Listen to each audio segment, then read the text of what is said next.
Hi guys, welcome back to my channel. Hope you all enjoy the summer by far. While you enjoy your vacation or the sunshine at the beach or in the water park, don't forget the most important thing, which is the sunscreen. That is the secret recipe to the younger and healthier skin. So in today's video, I'm going to cover different types of the sunscreen and how each type works. So also I'm going to share my skincare stash about the sunscreen. Hopefully that's helpful for you to decide which one is best working for you and preserve the better and younger looking skin. So let's jump right in. So the first question is how to get a nice and hot suntan without damaging the deeper layer of your skin. The secret lies still in the sunscreen.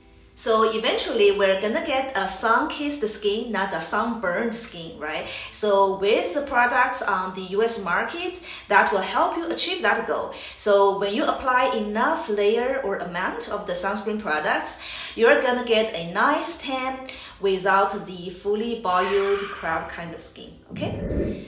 So the second question is, do I need the sunscreen in terms of the cloudy or overcast weather? The answer is yes, yes, yes. Because in the overcast weather, the cloud contains water or moisture in it, so the sun is gonna penetrate the cloud like the magnifying glasses and still cast that UV light to cause damage to your skin. So now you know the theory, and then you still know the importance of application of sunscreen even in the cloudy weather, okay?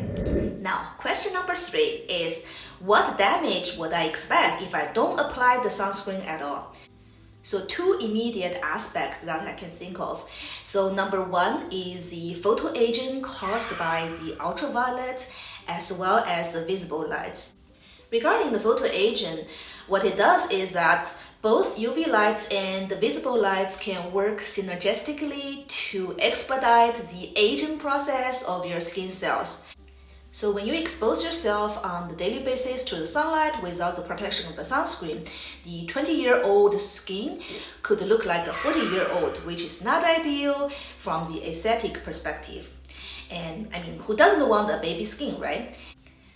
On the other hand, the overexposure of your skin to the sunlight could lead to the melanoma, which is a skin cancer. So this is quite deadly and dangerous. So now you understand from both aesthetic and health considerations, we should apply the sunscreen and avoid the overexposure to the sunlight, alright? But don't get me wrong, I do love the sunshine and summer because the sunlight does promote the absorption of the vitamin D, which is critical for your bone health. So my video today is to help you embrace the pros of the sunlight but avoid the downside of it. Okay, so this is leading to the next part of my video, which is my skincare stash of the sunscreen and to help you choose what's best for you. So this is my sunscreen stash. Basically, it has 3 different categories: the physical-based sunscreen, the chemical-based sunscreen, and the combination of both physical and chemical ingredients. Basically, the physical-based sunscreen or the mineral-based sunscreen is sitting on top of your skin and is working as a shield or the mirror to reflect the UV rays.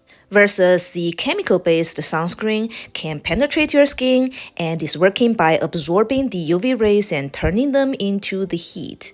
That said, there are pros and cons for each type of the sunscreen.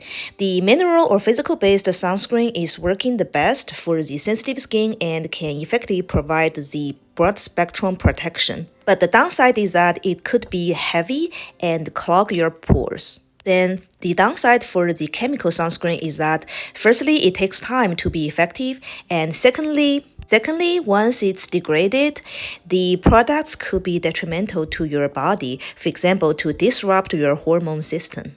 Then how did you know whether you are purchasing a physical-based sunscreen or the chemical-based sunscreen? The answer lies in the ingredient list.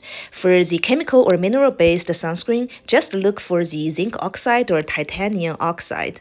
Whereas the chemical-based sunscreen typically has the ingredients like the octinoxate, homosalate, octisalate, or the avobenzone.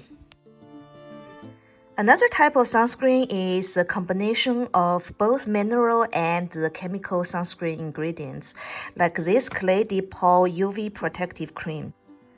So it has the pros and cons of the both mineral and the chemical based, right? So it's easy to apply onto your skin, but obviously because it has degradable chemicals, then it still can pose a risk to your health system, okay? And the same brand, this Clay Depot protective fortifying cream, it only has SPF factor of 20. So the less number of the SPF factor, the less time it's gonna protect you against the UV penetration, okay? So here, this one, I typically use it when I work indoor the whole day and I don't have to worry about the excessive sunlight. So this SPF 20 would still be sufficient for the office lady or the workers that stay indoors for the whole time. And then moving on to this Excel sunscreen, it has a high SPF factor of 50 and it's a chemical based sunscreen. So the pros obviously is it's very easy and silky smooth to apply onto my face, but the downside obviously is, as mentioned, it's a chemical based, so it's not working best for the sensitive type of skin like the babies and pregnancy women. So typically, I only apply this when I kind of play the sports outdoors and I know I'm gonna sweat a lot. So this kind of chemical based would be less heavy on my skin. These three sunscreens are my all-time favorite and is my go-to during the entire summer, simply because I always favor the mineral-based sunscreen. So these three types are in that category. So this Curl, I introduced that in my previous video. This is what I use for myself and also for my kid. And it has a UV SPF factor of 30, but it's generally working for the summertime if you're not going to the beach or the water park. The SPF factor of 30 would be enough. And also consider that you have to reapply those type of sunscreen every 2 hours to get the best protection. So the SPF factor of 30 would still be good enough. And then these two has a higher SPF factor of 50 and above. And usually this higher factor works the best when you play in the beach, in the ocean, or in the water park when you have the excessive UV rays. And as mentioned, these two brands in my previous video are my favorites all time. And this one is from the Decorti brand. It's the Sun Shelter, which has water-resistant ingredients. So this actually is the best when you are swimming in the beach or in the pool. And this Fanco one, the pros is that it doesn't have any ingredients to cause the acne, and the formula is as silky smooth as a chemical-based sunscreen. So it actually feels good on my skin. So this is a particular pros of this Fanco sunscreen. In my video today, I'm also going to try out all those formula on my arm so you can get a sense of each type. So firstly, this Excel chemical-based sunscreen. So maybe just a little bit on my hand. And you can see that it's actually very silky smooth and easy to apply. So that's the benefit of this type of sunscreen. And you can see it's greasy and glowy. Same thing for this Clay Depot protective cream. That's a day cream in the daytime. And this formula is a little bit heavier than the Excel formula. So you can see it's still okay to apply or glide through on your skin. And the same thing, it's a little bit white casting or white hue than this Excel formula.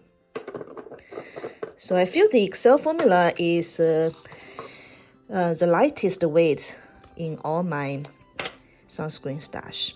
Now moving on to this combination type of the sunscreen.